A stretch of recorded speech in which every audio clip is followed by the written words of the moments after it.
Hi, everybody. It's Deirdre, and I've been immersed in this whole course that we're creating, Living Untriggered, about healing trauma using meditation skills. We did it last year, and it was incredibly helpful to people, so we're doing it again this year, and calling it something different and setting it up differently, but it's been so on my mind. We just did 2 intense days, putting all the pieces together. Then I was thinking about the Facebook Live I did last week and hearing from everybody how helpful the simple little movements were, the soothing rhythm breathing.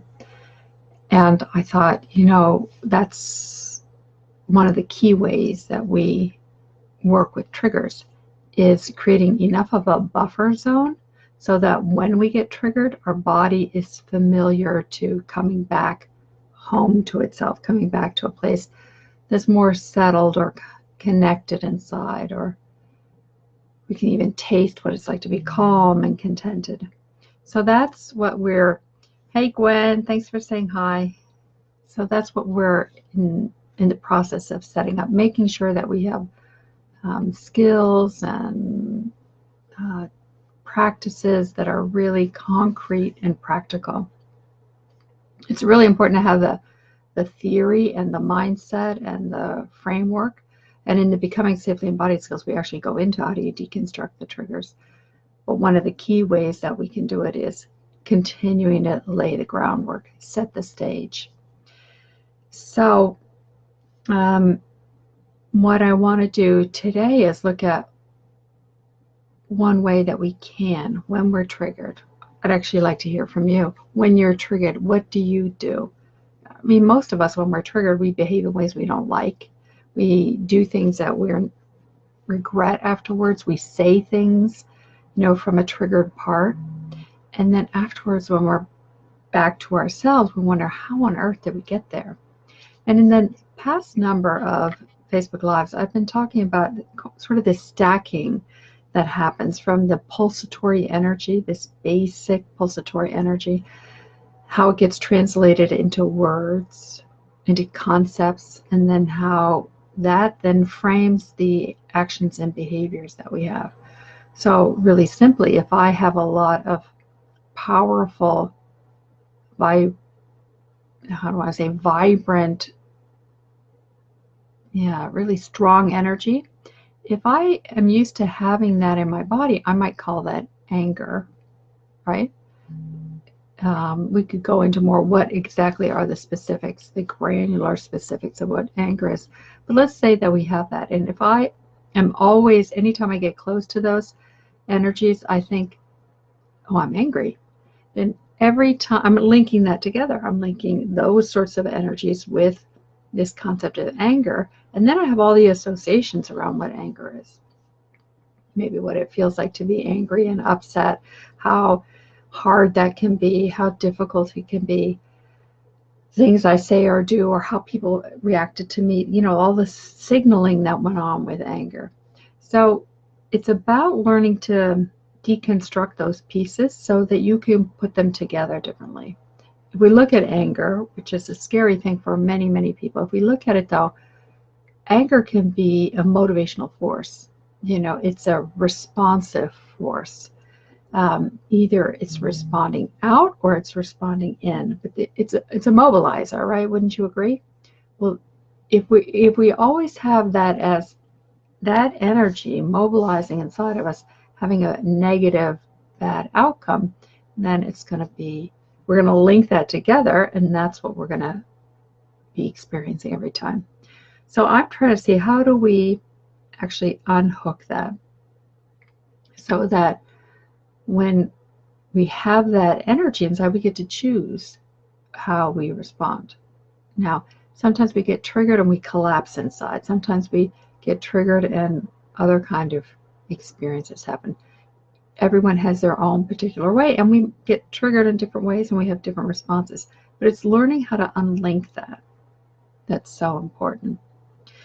Now, you've heard me do this before if you've been watching my Facebook Lives. It's or taking any of the courses. I do a lot with the Anjali Mudra, which is the gesture of hands sort of here in front of the heart, a soft holding, a cupping of the hands. So let's say you're in a triggered place. Now, if you're anything like most of us, when we're triggered, the last thing we're thinking about is not going there. It's so powerful. Triggered responses propel us into something. So it's learning how to pause, first of all, pausing. There's the trigger, pausing. And then can I externalize it? And that can be done in many different ways. In the old, I shouldn't say it like that, but in the Gestalt tradition that I trained in years ago, we would literally move into another chair. Compassion focused therapy does this as well, literally moving into a different chair. And then in that different chair, being that triggered part, and that triggered part interacting with the main person, or in compassion focused therapy, we look at interacting with the compassion itself.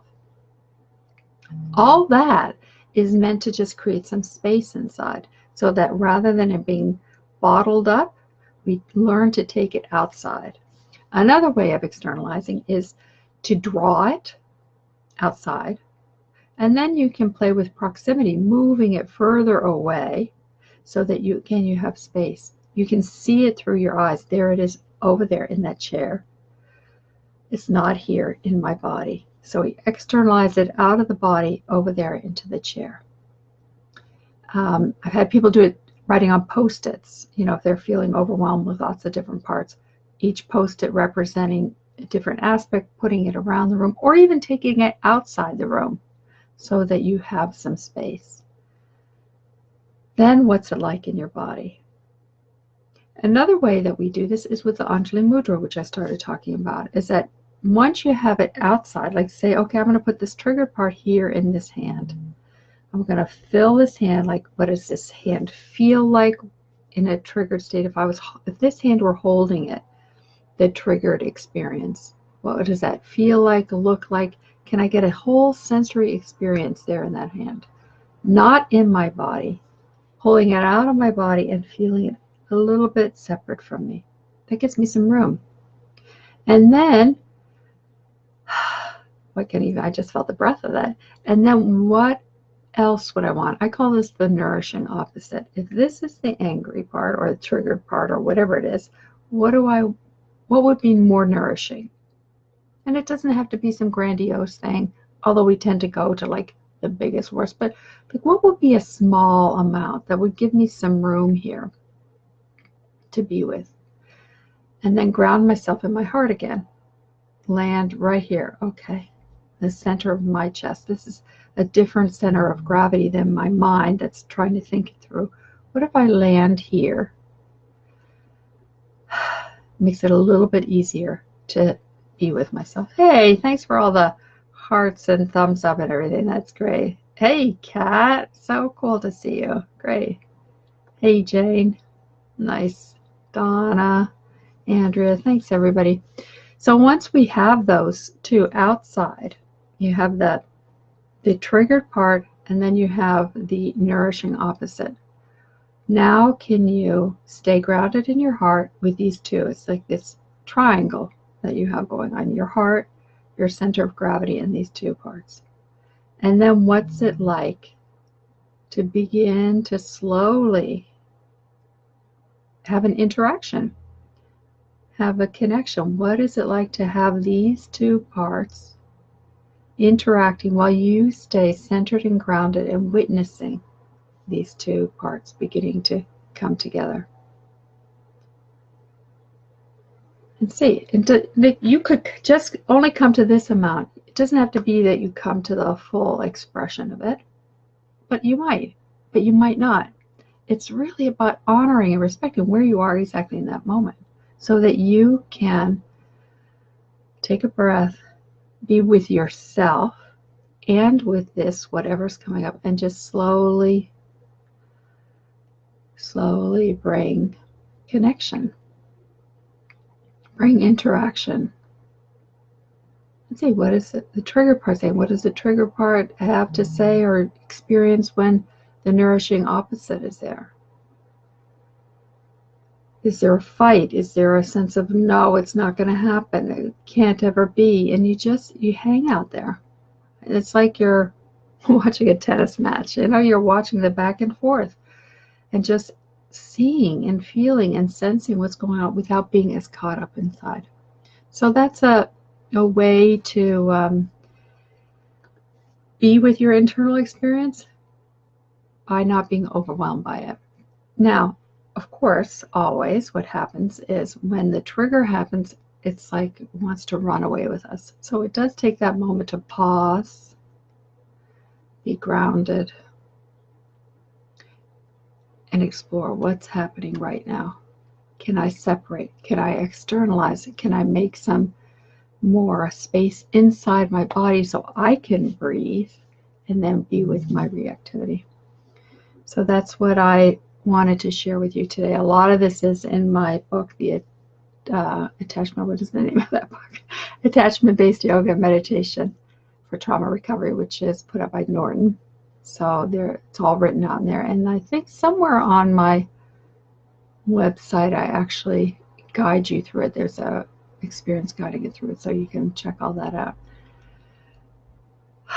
In the meantime, great to see you all. Thanks for all the highs, the thumbs up, the hellos. Always nice positive reinforcement, which we need in my commitment to being present to you and helping you and as many people as possible learn how to live more safely in your body.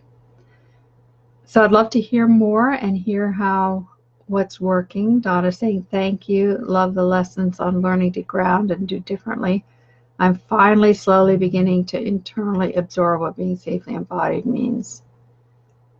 Well, Donna, that is music to my ears. I'm thrilled to hear that. Because once we're in our bodies, I've lived separate from my body for so many years growing up, but once we're in our body, then we can actually make choices. Then we can actually see what's going on. We can choose the life we want to live instead of being overwhelmed by all the reactivity and the parts that get triggered, which isn't to make them wrong. That's once we're here, then we can embrace, we can be compassionate toward all that's going on. We can have a better deciphering system of the signaling of what you're saying to me and what I'm feeling that's going out and why that's activating you and how then I get activated by it. But it's learning to break it into smaller bits. And thanks, Andrea. Thanks for your thank you. It's good to know. All right, my dear friends. I will see you next week. Bye.